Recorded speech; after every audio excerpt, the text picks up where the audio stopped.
Hi, I'm Scot Giles, and welcome to PowerTalk, my podcast here on Facebook Live and YouTube.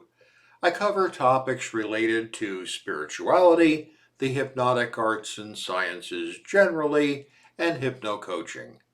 If you'd like to know more about my professional work, and I hope you do, check out my website, which I'll tag at the end of this video.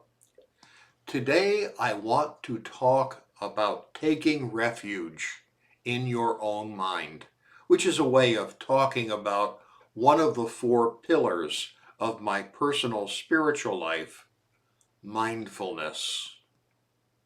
Now, mindfulness simply means the state of being present. It means giving the present moment your undivided attention. It can be done while seated in meditation. I often do it that way, but also while walking, listening to music, doing housework, or almost any other behavior. It is a way of doing what you are doing. And it's difficult, almost impossible, I think, for a human being without getting some form of training. The reason is that as human beings, we are aware of time. We know that the present moment stands apart from the past, all the stuff that's happened, and the future, what's likely to happen. Now, our animal companions don't know this. They live in the present moment, but we don't. We know there was a yesterday and that there will be a tomorrow. Because of the emotional pressure created by the tendency of our brain to remember and focus on bad things more readily than good things, we worry about what might happen. And so most of our lives are spent with depression about the past or sadness about the past and worry about the future. Avoiding focusing on the past or future is the key to being in the present moment. And if you achieve that, you have taken refuge from sadness and from worry. Now, I've studied these matters for much of my life. I've worked with three spiritual directors. One was a Buddhist monk who taught me the Eastern version of mindfulness called Vipassana meditation. And for many years, I have avidly read the work of the late Zen master Thich Nhat Hanh, who I heartily recommend if you want to explore this further, especially his book, The Miracle of Mindfulness.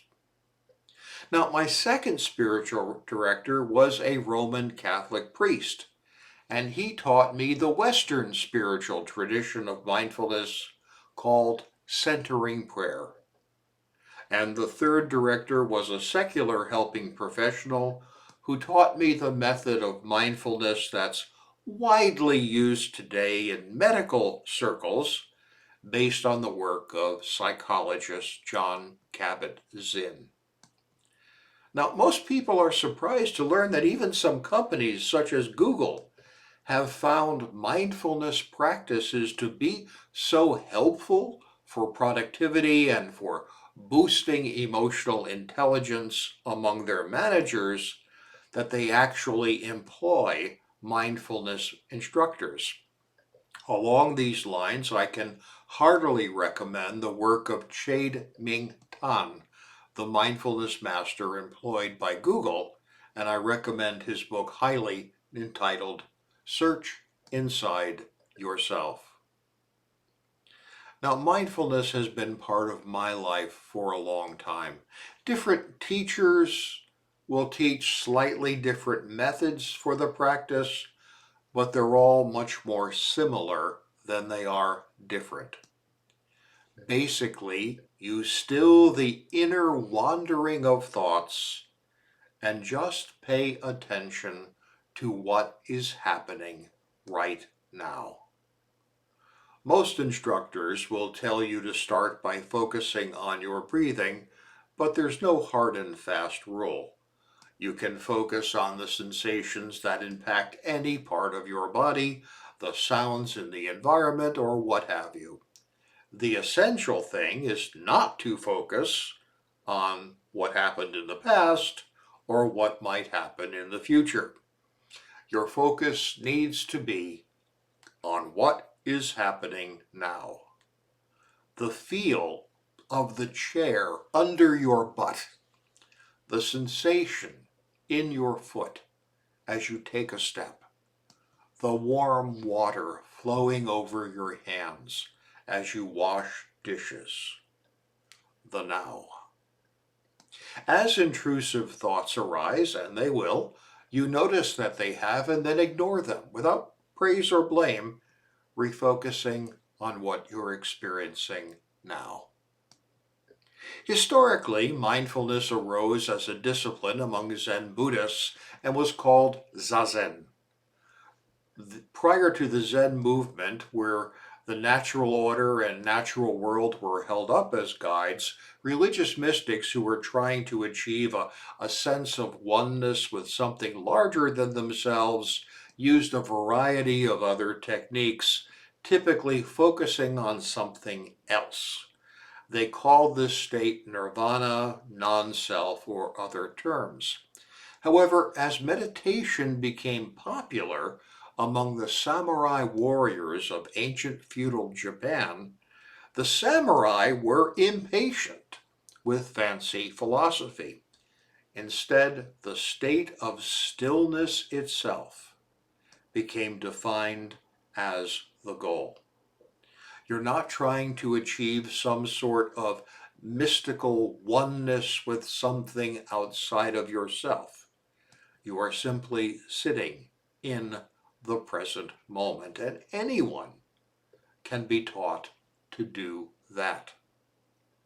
The samurai even used that state of stillness as the basis for their sword fighting style. Now, I myself am a martial artist, and I've been a swordsman for decades. And I've studied a system of sword fighting where you seek to actually fight in the mindful state, completely in the present moment, not thinking about what might happen next or what just happened, but you follow the pure flow of energy in the battle in the now. Now, there is an impressive amount of evidence that taking refuge in your own mind by becoming mindful pays enormous emotional, medical, and mental benefits. As you periodically clear out of the mind the rubbish of worry and fretting, the neurological circuits become purified. Your confidence increases as distractions vanish. Productivity improves as your focus is enhanced. Your empathy will actually deepen and you'll be more effective with others. Pain becomes less as the emotional baggage we carry about past pain amplifies present pain. This is why Jon Kabat-Zinn's work has been so influential in medical circles. There is a quote originally said to be by Eleanor Roosevelt.